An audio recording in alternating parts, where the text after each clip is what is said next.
Assalamualaikum warahmatullahi wabarakatuh. Selamat pagi Bapak dan teman-teman semuanya.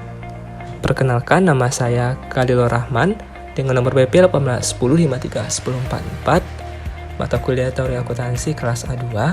Pada kesempatan kali ini, saya akan mempresentasikan paper saya yang berjudul Perbandingan Perlakuan Akuntansi terhadap Aset Biologis berdasarkan International Accounting Standard atau IAS 41 dan Penyataan Standar Akuntansi Keuangan atau PSAK 69. Nah, untuk daftar isi, yang pertama ada pendahuluan.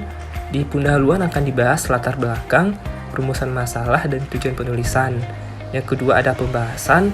Nah, di sini akan dibahas definisi terkait agrikultur, aset biologis, ruang lingkup IAS 41 dan PSAK 69, pengakuan aset biologis, pengukuran aset biologis, keuntungan dan kerugian, dan pengungkapan aset biologis. Dan yang ketiga ada penutup yang berisikan kesimpulan. Masuk pada pembahasan poin pertama tentang pendahuluan. Nah, masuk yang pertama yaitu latar belakang. Sebagian besar penduduk negara Indonesia bermata pencarian di bidang pertanian dan peternakan. Hal ini dikarenakan Indonesia memiliki wilayah daratan yang sangat luas, yaitu sekitar 2 juta km². Ditambah lagi, Indonesia berada di sekitar garis khatulistiwa, sehingga menjadikan Indonesia memiliki iklim tropis dan struktur tanah vulkanik yang membuatnya menjadi semakin kaya, sehingga hampir seluruh agrikultur dapat tumbuh dan berkembang di tanah Indonesia. Oleh karena itu, negara Indonesia sangat lazim dikenal sebagai negara agraris, bahkan pernah dijuluki sebagai swasembada pangan. Salah satu sektor paling penting dalam menopang perekonomian global adalah industri agrikultur, termasuk di Indonesia. Akan tetapi, sampai dengan tahun 2000, akuntansi agrikultur masih belum menjadi bahasan prioritas bagi para peneliti dan standar setter. Sebagai contoh, sejarah dari International Accounting Standard atau IAS sudah dimulai pada tahun 1966. Akan tetapi, baru pada bulan Februari 2001, Standar Akuntansi Internasional untuk Agrikultur pertama kali diterbitkan, yaitu lahirnya IAS 41 yang membahas tentang agrikultur dan telah mengalami perubahan pada tahun 2008 dan terakhir pada tahun 2014. IAS 41 sendiri baru berlaku efektif untuk laporan tahunan yang dimulai pada atau setelah tanggal 1 Januari tahun 2016. Sedangkan di Indonesia, baru pada tanggal 16 Desember 2015, Dewas Standar Akuntansi Keuangan Ikatan Akuntansi Indonesia atau DSAK IAI baru mengesahkan exposure draft PSAK 69 Agrikultur menjadi PSAK 69 dan mulai efektif untuk laporan tahunan yang dimulai pada atau setelah 1 Januari 2018. Perusahaan yang bergerak di bidang industri agrikultur, baik perkebunan atau peternakan, maka pada deretan klasifikasi aset yang akan mereka laporkan akan muncul suatu jenis aset khusus. Aset khusus yang akan menjadi pembeda tersebut dikenal dengan sebutan aset biologis. Nah, menurut Pernyataan Standar Akuntansi Keuangan PSAK 69, aset biologis adalah hewan atau tanaman hidup. Sedangkan menurut IAS 41, aset biologis adalah aset entitas berupa hewan dan atau tanaman. Aset biologis ini telah memenuhi karakteristik mengenai aset perusahaan, di mana aset biologis juga merupakan aset yang dikendalikan sepenuhnya oleh perusahaan, merupakan hasil dari transaksi ekonomi perusahaan di masa lalu, dan diharapkan akan memberikan manfaat bagi perusahaan di masa mendatang. Lalu, yang membuat aset biologis menjadi unik adalah adanya karakteristik khusus yang melekat, yaitu adanya proses transformasi atau perubahan biologis atas aset ini bahkan setelah aset biologis menghasilkan output. Oleh karena itu, dengan mengalami transformasi biologis ini, maka diperlukan pengukuran yang dapat menunjukkan nilai dari aset tersebut secara wajar, sesuai dengan kontribusi yang diberikannya dalam menghasilkan aliran keuntungan ekonomis bagi perusahaan. Nah, implementasi praktik akuntansi aset biologis di perusahaan yang bergerak di bidang agrikultur di Indonesia masih menggunakan dasar harga perolehan atau historical cost dalam pengakuan, pengukuran, dan pengungkapan aset biologisnya. Namun, aset biologis tidak dapat secara tepat diukur menggunakan harga perolehan karena keunikan aset ini yang mengalami transformasi biologis atau perkembangan dan pertumbuhan Sehingga jika aset dicatat sebesar biaya yang dikeluarkan, maka tidak dapat memperlihatkan nilai yang sesungguhnya dan nilai tercatat aset tidak mencerminkan kualitas ternak itu sendiri. Karena pengukuran menggunakan harga perolehan ini tidak dapat menangkap dan mencerminkan kondisi pasar yang berubah secara tepat dalam aset biologis. Bagaimanapun, para petani di Indonesia memiliki caranya sendiri dalam menilai aset biologis mereka. Dalam menilai aset biologisnya atau dalam mengukur kinerja, para petani tidak selalu menggunakan uang sebagai indikatornya. Aset biologis merupakan akumulasi berbagai utilitas yang tidak hanya terdiri dari utilitas ekonomi saja, sehingga bagi mereka, aset biologis tidak cukup diukur dengan uang saja, dan memilih untuk memiliki cara tertentu dalam mencatat akumulasi utilitas ini. Namun jika melirik dari perspektif akuntansi konvensional, sepertinya para petani di Indonesia masih belum memiliki kemampuan yang cukup dalam hal pencatatan dan kebutuhan mereka. Dan masih terdapat pro dan kontra mengenai pengaplikasian standar IAS 41 karena tidak hanya di negara-negara lain tetapi juga di Indonesia karena harus menyesuaikan dengan situasi yang ada di negara yang bersangkutan. Nah, oleh karena itu, berdasarkan pemaparan di atas, saya sangat tertarik untuk mengangkat tema ini, yaitu bagaimana perbandingan perlakuan akuntansi terhadap aset biologis berdasarkan IAS 41 dan PSAK 69. Nah, lanjut pada poin 1.2 tentang rumusan masalah. Nah, berdasarkan latar belakang yang telah saya paparkan di atas, maka rumusan masalah dalam penulisan ini adalah apakah terdapat perbedaan perlakuan akuntansi terhadap aset biologis berdasarkan International Accounting Standard 41 dan Pernyataan Standar Akuntansi Keuangan 69. Poin 1.3 tentang tujuan penulisan. Nah, tujuan yang ingin dicapai dari penulisan ini adalah untuk mengetahui apakah terdapat perbedaan perlakuan akuntansi terhadap aset biologis berdasarkan IAS 41 dan PSAK 69.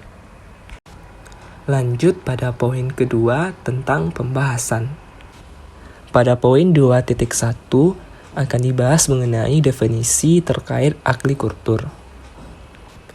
Menurut PSAK 69 paragraf 5, dijelaskan bahwasanya aktivitas agrikultur atau agricultural activity merupakan manajemen transformasi biologis dan panen aset biologis oleh entitas untuk dijual atau untuk dikonversi menjadi produk agrikultur atau menjadi aset biologis tambahan. Pada paragraf 6 dijelaskan bahwa aktivitas agrikultur mencakup berbagai aktivitas sebagai contoh kehutanan, tanaman semusim atau annual atau tanaman tahunan atau perennial, kemudian perkebunan dan budidaya kebun, budidaya bunga, peternakan, dan budidaya perikanan termasuk peternakan ikan. Nah, terdapat karakteristik umum tertentu dalam keanekaragaman ini. Yang pertama yaitu kemampuan untuk berubah atau kemampuan bertransformasi. Nah, di sini hewan dan tumbuhan hidup sebagai aset biologis perusahaan mampu untuk melakukan perubahan atau transformasi biologis tersebut. Yang kedua yaitu manajemen perubahan. Manajemen perubahan mendukung terciptanya transformasi biologis dengan cara setidaknya menstabilkan kondisi yang diperlukan atau meningkatkan agar proses tersebut dapat terjadi. Sebagai contoh, kelembaban, kesuburan, temperatur, tingkat nutrisi, dan cahaya. Nah, kegiatan seperti inilah yang akan membedakan aktivitas agrikultur dengan aktivitas yang lain. Sebagai contoh, proses ganti hasil panen dari sumber yang tidak dikelola seperti penebangan hutan atau penangkapan ikan di laut bukan merupakan aktivitas agrikultur. Yang ketiga yaitu pengukuran perubahan. Perubahan dapat diukur baik dalam kuantitas, sebagai contoh keturunan, meter kubik, berat, jumlah tunas, dan diameter serat atau panjang, atau perubahan juga dapat diukur dalam hal kualitas sebagai contoh kepadatan, keunggulan genetik, kematangan, kadar protein, kadar lemak, dan kekuatan serat yang dihasilkan oleh peristiwa transformasi biologis atau panen diukur dan dipantau sebagai fungsi dari manajemen yang rutin. Nah, berdasarkan PSAK 69 paragraf 7, dijelaskan bahwasannya Transformasi biologis akan menghasilkan jenis keluaran sebagai berikut.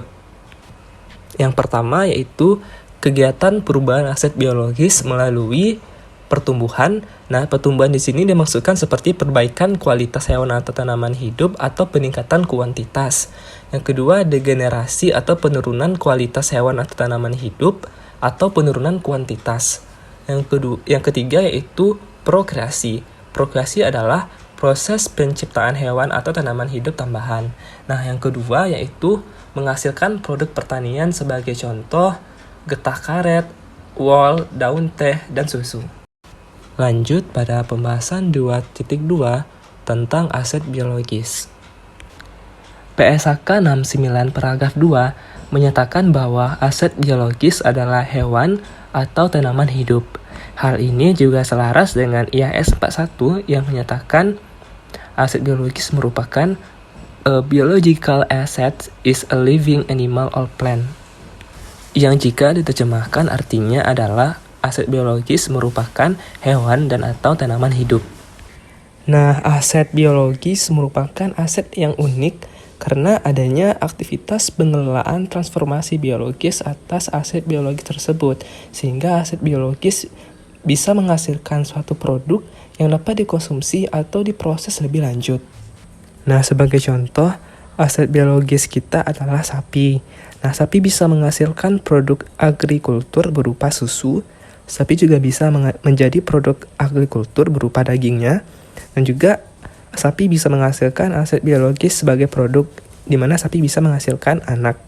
Nah, anak inilah yang akan menjadi tambahan aset biologis bagi perusahaan.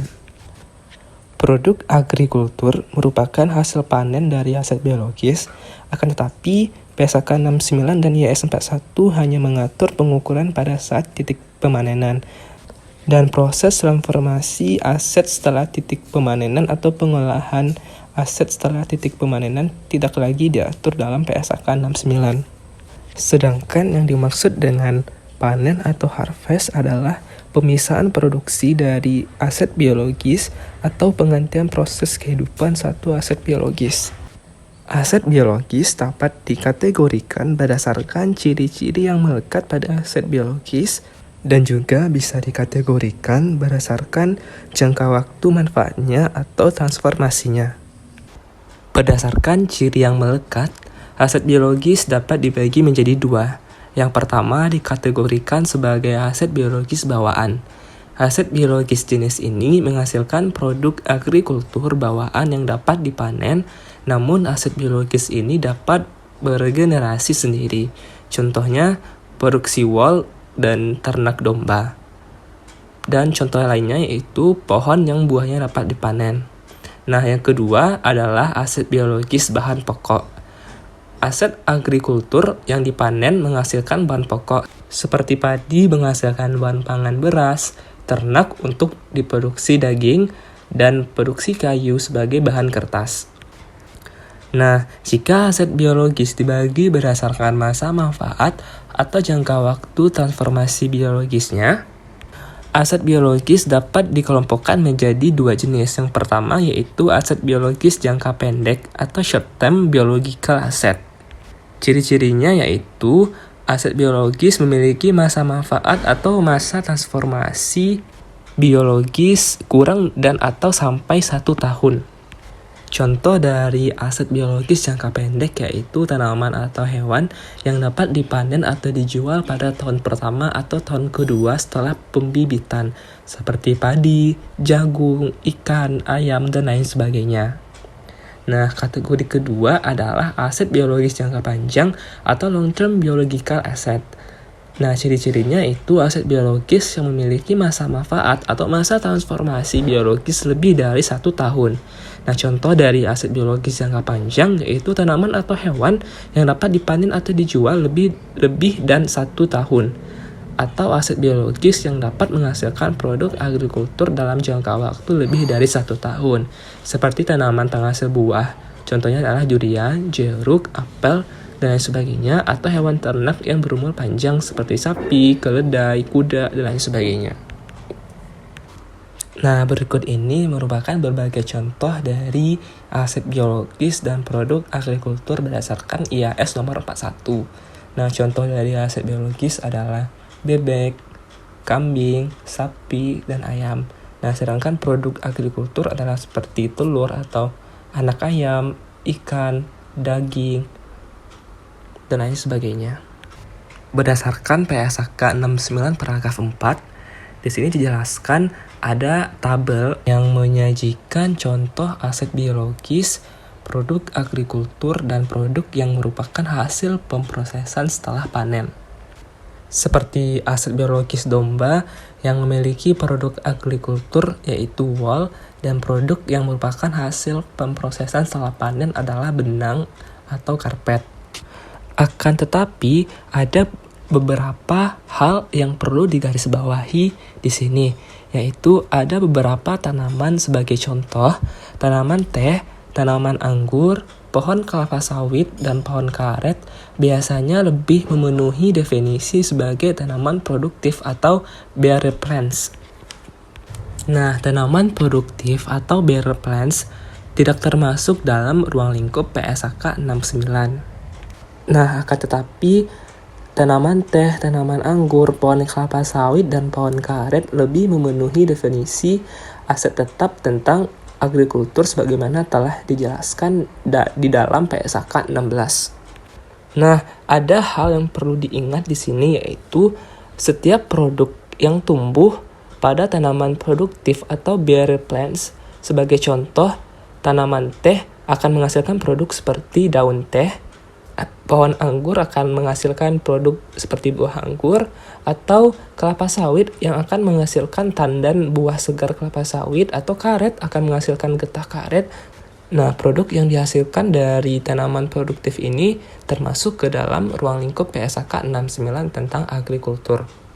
Hal ini telah dijelaskan di dalam PSAK 69 paragraf 5C, di mana produk yang tumbuh pada tanaman produktif merupakan aset biologis. Pada poin 2.3 akan dibahas mengenai ruang lingkup IAS 41 dan PSAK 69.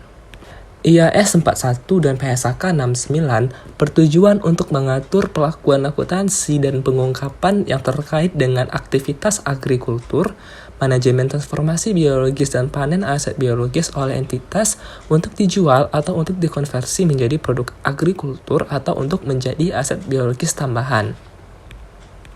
Berdasarkan PSAK 69 paragraf 1 dan IAS 41 paragraf 1 dijelaskan bahwa hal-hal berikut ketika berkaitan dengan aktivitas agrikultur adalah: yang pertama yaitu aset biologis kecuali tanaman produktif atau bearer plants. Yang dimaksud dengan tanaman produktif atau bearer plants adalah tanaman hidup yang dapat digunakan dalam produksi atau digunakan dalam proses penyediaan produk agrikultur dan diharapkan juga untuk menghasilkan produk untuk jangka waktu lebih dari satu periode, dan memiliki kemungkinan yang sangat kecil untuk dijual sebagai produk agrikultur, kecuali untuk penjualan sisa yang insidental atau incidental scrap. Berikut ini bukan merupakan tanaman produktif atau bearer plants, yaitu tanaman yang dibudidayakan untuk dipanen sebagai produk agrikultur. Sebagai contoh, pohon yang ditanam untuk digunakan sebagai potongan kayu. Yang kedua, tanaman yang dibudidayakan untuk menghasilkan produk agrikultur ketika terdapat kemungkinan yang sangat jarang bahwa entitas juga akan memanen dan menjual tanaman tersebut sebagai produk agrikultur, selain sebagai penjualan sisa insidental. Sebagai contoh, pohon yang dibudidayakan baik untuk buahnya maupun potongan kayu. Yang ketiga, tanaman semusim annual crops, sebagai contoh jagung dan gandum. Nah, ketika tanaman produktif tidak lagi digunakan untuk menghasilkan produk agrikultur, maka tanaman tersebut dapat ditebang dan dijual sebagai sisa, sebagai contoh untuk digunakan sebagai kayu bakar. Nah, penjualan sisa insidental tersebut tidak akan menghalangi tanaman tersebut dari pemenuhan definisi tanaman produktif atau bearer plants.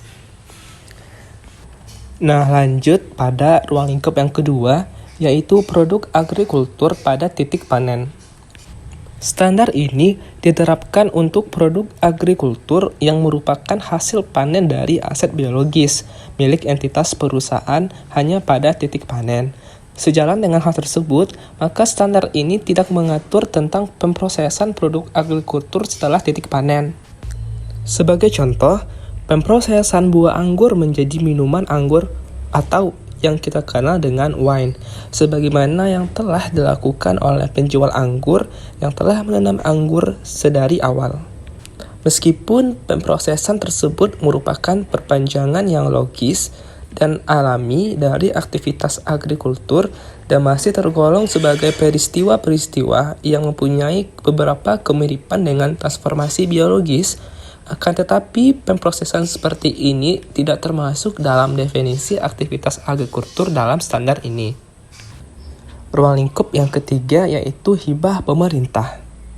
Jika perusahaan menerima hibah tanpa syarat yang terkait dengan aset biologis yang diukur pada nilai wajar dikurangi biaya untuk menjual, diakui dalam laba rugi ketika dan hanya ketika hibah pemerintah tersebut menjadi piutang. Namun, jika hibah pemerintah terkait aset biologis yang diukur nilai wajar dikurangi biaya untuk menjual adalah bersyarat, termasuk ketika hibah pemerintah mensyaratkan entitas untuk tidak terlibat dalam aktivitas agrikultur tertentu, maka entitas mengakui hibah pemerintah dalam laba rugi ketika dan hanya ketika kondisi yang melekat pada hibah pemerintah tersebut telah terpenuhi. Untuk hibah pemerintah yang berkaitan dengan aset biologis yang diukur pada biaya perolehan dikurangi akumulasi penyusutan dan akumulasi kerugian penurunan nilai, maka harus diterapkan PSAK 61, yaitu tentang akuntansi hibah pemerintah dan pengungkapan bantuan pemerintah. Exposure Draft PSAK 69 tentang agrikultur telah mengadopsi seluruh pengaturan di dalam IAS 41 agrikultur yang dimana telah mulai efektif dilaksanakan per tanggal 1 Januari 2018. Nah, semuanya diadopsi oleh PSAK 69, tetapi ada beberapa hal yang tidak diadopsi dari IAS 41, yaitu yang pertama yaitu IAS 41 paragraf 2A tentang ruang lingkup yang menambahkan pengecualian atas aset tanah yang termasuk dalam ruang lingkup ISAK 25 tentang hak atas tanah. Yang kedua yaitu IAS 41 paragraf 58 tentang tanggal efektif dan ketentuan transisi kecuali untuk opsi penerapan dini. Yang ketiga IAS 41 paragraf 60-63 tentang tanggal efektif dan ketentuan transisi tidak diadopsi karena adopsi IAS 41 menjadi PSAK 69 telah menggunakan IAS 41 yang telah mengakomodir amandemen IAS 41. Yang keempat yaitu IAS 41 paragraf pembukaan. Contoh ilustratif tidak diambil karena tidak sesuai dan tidak relevan. Baiklah, lanjut pada pembahasan 2.4 tentang pengakuan aset biologis. Entitas perusahaan mengakui aset biologis atau produk agrikultur jika dan hanya jika yang pertama, entitas mengendalikan aset biologis sebagai akibat dari peristiwa masa lalu. Dalam aktivitas agrikultur, pengendalian atas aset biologis dapat dibuktikan dengan sebagai contoh penandaan atas ternak pada saat pengakuisisian, kelahiran atau penyapihan, dan kepemilikan hukum atas ternak dan merek. Yang kedua, besar kemungkinan manfaat ekonomi masa depan yang terkait dengan aset biologis tersebut akan mengalir ke entitas. Manfaat masa depan dari aset biologis umumnya dinilai melalui pengukuran atribut fisik yang signifikan. Yang ketiga, menurut IAS 41, yaitu nilai wajar dari aset biologis dapat diukur secara andal. Akan tetapi, menurut PSAK 69, nilai wajar dari aset biologis harus dapat diukur secara andal. Jika tidak bisa diukur nilai wajarnya, maka diperbolehkan untuk menggunakan biaya perolehan. PSAK 69 paragraf 30 menjelaskan bahwa adanya asumsi tentang nilai wajar aset biologis tidak dapat diukur secara andal karena saat pengakuan awal, harga kuotasi pasarnya tidak tersedia, sehingga alternatif pengukuran nilai wajarnya secara jelas tidak dapat diandalkan. Maka kasus seperti ini, aset biologis dapat diukur pada biaya perolehan dikurangi akumulasi penyusutan dan akumulasi kerugian penurunan nilai. Ketika nilai wajar aset biologis tersebut dapat diukur secara andal, maka perusahaan mengukur aset biologis berdasarkan nilai wajarnya dikurangi biaya untuk menjual. Asumsi dalam paragraf 30 dapat dibantah hanya pada saat pengakuan awal. Baiklah, lanjut kepada poin pembahasan 2.5 tentang pengukuran aset biologis menurut IAS 41 dan PSAK 69. Menurut IAS 41 dan PSAK 69, dijelaskan bahwa aset biologis diukur pada saat pengakuan awal dan pada setiap akhir periode pelaporan pada nilai wajar dikurangi biaya untuk menjual. Kecuali untuk kasus yang dideskripsikan dalam paragraf 30 di mana nilai wajar tidak dapat diukur secara andal, maka dapat digunakan biaya perolehan dari aset biologis. Untuk produk agrikultur yang dipanen dari aset biologis milik entitas diukur pada nilai wajar dikurangi biaya untuk menjual pada titik panen. Pengukuran seperti ini merupakan biaya perolehan pada tanggal tersebut ketika menerapkan PSAK 14 tentang persediaan atau pernyataan lain yang berlaku. Lanjut pada pembahasan poin 2.6 tentang keuntungan dan kerugian. Menurut IAS 41 dan PSAK 69 menjelaskan bahwa setiap keuntungan atau kerugian yang timbul pada saat pengakuan awal aset biologis pada nilai wajar dikurangi biaya untuk menjual, dan dari perubahan nilai wajar dikurangi biaya untuk menjual aset biologis, dan setiap keuntungan atau kerugian yang timbul pada saat pengakuan awal produk agrikultur pada nilai wajar dikurangi biaya untuk menjual. Nah, setiap dua komponen tersebut harus dimasukkan dalam laporan laba rugi pada periode di mana keuntungan atau kerugian tersebut terjadi. Lanjut pada poin pembahasan 2.7 tentang pengungkapan aset biologis. Entitas mengungkapkan keuntungan atau kerugian gabungan yang timbul selama periode berjalan pada saat pengakuan awal aset biologis dan produk agrikultur, dan dari perubahan nilai wajar dikurangi biaya untuk menjual aset biologis. Dan berdasarkan PSAK 69 paragraf 41, perusahaan harus mendeskripsikan setiap kelompok aset biologisnya. Pengungkapan yang disyaratkan dapat berbentuk deskripsi naratif atau secara kuantitatif. Akan tetapi, perusahaan dianjurkan untuk memberikan deskripsi kuantitatif dari setiap kelompok aset biologisnya. Jika tidak diungkapkan dalam informasi yang dipublikasikan dengan laporan keuangan, maka entitas mendeskripsikan yang pertama sifat aktivitasnya yang melibatkan setiap kelompok aset biologis, yang kedua ukuran atau estimasi dan keuangan dari kuantitas spesifik, yang ketiga setiap kelompok aset biologis milik entitas pada akhir periode, dan keempat keluaran produk agrikultur selama periode tersebut. Dalam PSAK 69 paragraf 49, perusahaan mengungkapkan yang pertama keberadaan dan jumlah tercatat aset biologis yang kepemilikannya dibatasi, dan jumlah tercatat aset biologis yang dijaminkan untuk liabilitas. Yang kedua, jumlah komitmen untuk pengembangan atau akuisisi aset biologis. Dan yang ketiga, strategi manajemen risiko keuangan yang terkait dengan aktivitas agrikultur. Nah, jika nilai wajar tidak dapat diukur secara andal, maka ada pengungkapan tambahan, yaitu yang pertama deskripsi dari aset biologis tersebut, yang kedua penjelasan tentang mengapa alasan nilai wajar tidak dapat diukur secara andal, yang ketiga jika memungkinkan tentang estimasi di mana nilai wajar kemungkinan besar berada, yang keempat metode penyusutan yang digunakan, yang kelima umur manfaat atau tarif penyusutan yang digunakan, dan yang keenam jumlah tercatat bruto dan akumulasi penyusutan digabungkan dengan akumulasi kerugian penurunan nilai pada awal dan akhir periode. Nah, ketika menjadi dapat diukur secara andal selama periode berjalan, maka entitas mengungkapkan yang pertama deskripsi dari aset biologis tersebut, yang kedua penjelasan tentang mengapa nilai wajar dapat diukur secara andal, dan ketiga dampak dari perubahan tersebut. Lanjut pada pembahasan poin 3, yaitu penutup. Kesimpulan yaitu, jadi, IAS 41 dan PSAK 69 sama-sama menjelaskan tentang aktivitas agrikultur, aset biologis, produk agrikultur serta pengakuan dan pengukuran pada pencatatan akuntansi maupun pada laporan keuangan.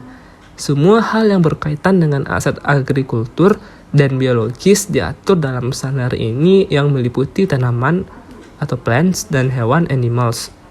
Aset biologis merupakan salah satu aset yang dimiliki oleh perusahaan agrikultur dan merupakan aset yang unik karena dapat mengalami proses transformasi, yaitu pertumbuhan, degenerasi, produksi, dan prokreasi bahkan setelah aset biologis tersebut sudah menghasilkan output. Nah, Explosive Draft PSAK 69 tentang agrikultur mengadopsi seluruh pengaturan dalam IAS 41 Agriculture per efektif 1 Januari 2018 kecuali yang pertama, IAS 41 paragraf 02A tentang ruang lingkup yang menambahkan pengecualian atas aset tanah yang termasuk dalam ruang lingkup ISAK 25 tentang hak atas tanah. Yang kedua, IAS 41 paragraf 58 tentang tanggal efektif dan ketentuan transisi kecuali untuk opsi penerapan dini. Yang ketiga, IAS 41 paragraf 60-63 tentang tanggal efektif dan ketentuan transisi tidak diadopsi karena adopsi IAS 41 menjadi PSAK 69 telah menggunakan IAS 41 yang telah mengakomodir perubahan IAS 41. Yang keempat, IAS 41 paragraf pembukaan contoh ilustratif tidak diadopsi karena tidak relevan. Baiklah, sekian presentasi dari saya. Jika terdapat kekeliruan, kesalahan, maupun ketidaksengajaan lainnya, mohon dimaafkan. Saya tutup. Terima kasih atas perhatiannya. Assalamualaikum warahmatullahi wabarakatuh.